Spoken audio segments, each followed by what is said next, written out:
A lot of information there. Local leaders say testing has been the foundation of their COVID-19 response, and the latest test results have not been good. But they say even more testing is needed to know the true scope of this pandemic.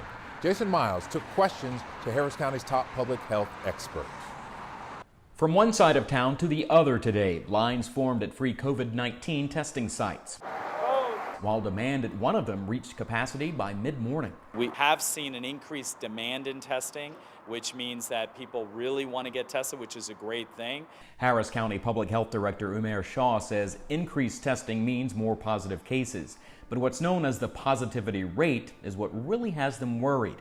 That's the ratio of positive cases to the number of tests conducted, which exceeded 11% this week statewide, nearly double the ideal level and the highest point since reopening began. So that means that, one, it's not just about that you have increased tests in the community, it's actually that we have increased transmission in the community. Access to testing, challenging from the beginning, is now available at dozens of sites across the county, some that require appointments and others that don't.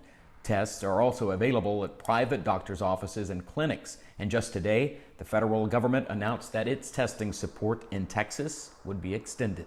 Now, obviously, if somebody has symptoms, that's the highest priority. If somebody doesn't have symptoms, but they feel they've been exposed to somebody or they've been out and about, that's then the next priority. Shaw says it's important to remember that asymptomatic people remain a danger if untested. We've said, don't guess, take the test.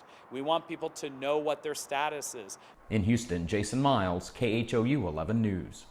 Don't guess, take the test. And you can text the word FACTS to 713-526-1111. We will send you a link to find testing sites near you. Also learn about the new stay-home order for Harris County on KHOU.com.